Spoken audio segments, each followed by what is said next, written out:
de uma meningite viral herpética. E foi muito rápido, né? A gente só teve 14 dias para se despedir dele ali no hospital.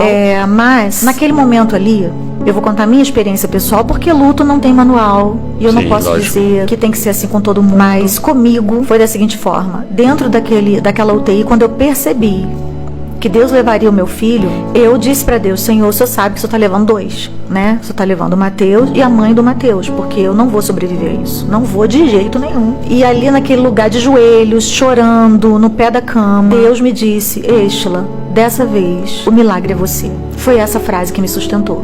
Foi a partir dessa revelação que eu tive ali naquele leito de morte, porque era a morte dele e a minha morte também, né? A morte do meu ministério, a morte de todos os projetos que eu tinha, de todos os sonhos, porque eu estava desistindo de mim mesma ali diante do Senhor.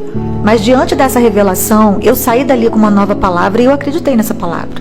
E eu enterrei o meu filho, foi o pior dia da minha vida, né? O meu marido enterrou o filho e a mãe 40 dias depois. E eu fui pro quarto orar e buscar a Deus, como eu sempre faço nos piores momentos da vida e nos melhores também, né? Mas ali era o pior e é o pior até hoje. Eu escrevi uma canção. Eu escrevi 2 canções, na verdade, mas essa canção foi a que deu o norte pra mim durante esse período, que foi O Milagre Sou Eu.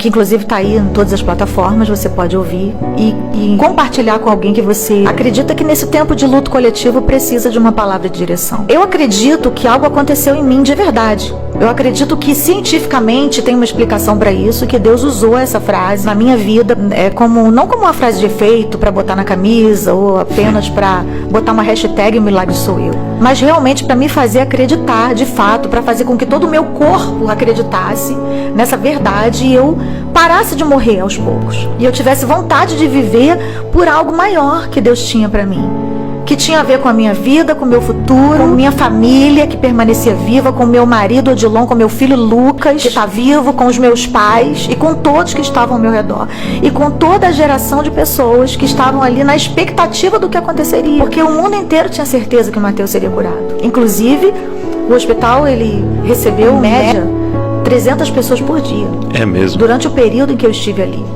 Eu lembro que foi uma mobilização de oração uma na nação inteira. Eu estou muito acostumada a ver Deus operar milagre, a Deus curar. Eu não estava acostumada, era ver Deus não fazer. O estranho era não fazer. O estranho foi Deus não fazer, porque eu já estava acostumada com essa atmosfera de vamos orar, todo mundo, mutirão, orar e Deus mudar, reverter o quadro. Isso para mim é a coisa mais normal do mundo, nessa minha trajetória de crente. Difícil foi não ver e continuar crendo. E foi exatamente o que aconteceu comigo. Eu tive que passar por essa experiência. Por que Deus me confiou algo assim tão grande? Não sei, não tenho a mínima ideia. Ele nunca me explicou. Eu não tenho a menor ideia. Ai, Deus levou seu filho para não te dar trabalho. Totalmente incoerente essa palavra. Algumas pessoas falaram isso comigo. Eu tive vontade, assim, de trucidar. Não existe isso, sabe? Deus não dá explicação para tudo, pastor Douglas. Cada vez que quanto mais eu leio a Bíblia, mais eu vejo que para algumas pessoas Deus explica. Para Jó, ele nunca explicou nada. Abacuque foi o profeta questionador. E Deus até explicou para ele que ia piorar, né, a situação do povo. E ele foi pra Torre de Vigia, ficou ali, depois cantou uma canção. E mesmo assim, Judá teve que passar pelo cativeiro babilônico. Tem coisas que são inevitáveis. Tem coisas que estão no nosso caminho. Outras ele nos dá livramento. Sabe, a vida sempre vai ser assim. Deus prevalece, a sua vontade é soberana.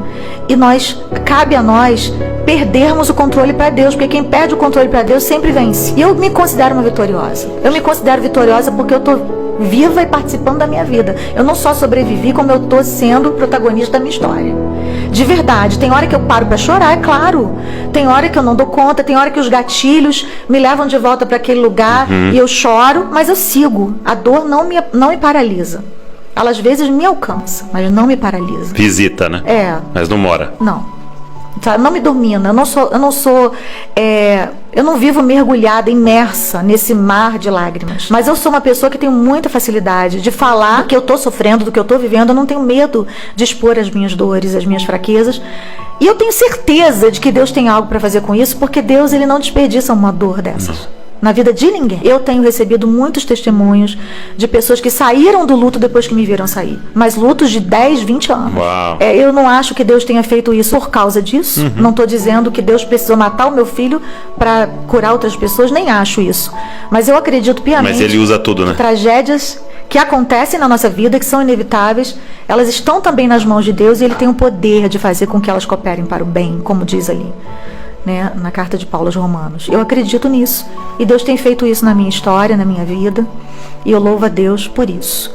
E eu estou seguindo em frente, ainda tenho outras batalhas para lutar, tenho outras vitórias para conquistar. Sim. E eu tenho certeza de que o Deus que começou a boa obra, Ele é fiel para completá-la até aquele grande dia. Eu não tenho dúvida de que tudo o que Ele determinou sobre a minha vida vai acontecer, que todas as promessas que Ele tem para mim vão se cumprir. Alguns sonhos que eu tenho vão se realizar infinitamente melhores do que aquilo que eu sonhei, e outros que eu coloquei diante de Deus, que eu achei que fosse dessa forma, desse jeito, não vão ser exatamente como eu planejei. Mas eu já decidi também abrir mão dos meus sonhos e planos pessoais em prol dos projetos de Deus, porque eu sei que Ele tem as melhores decisões.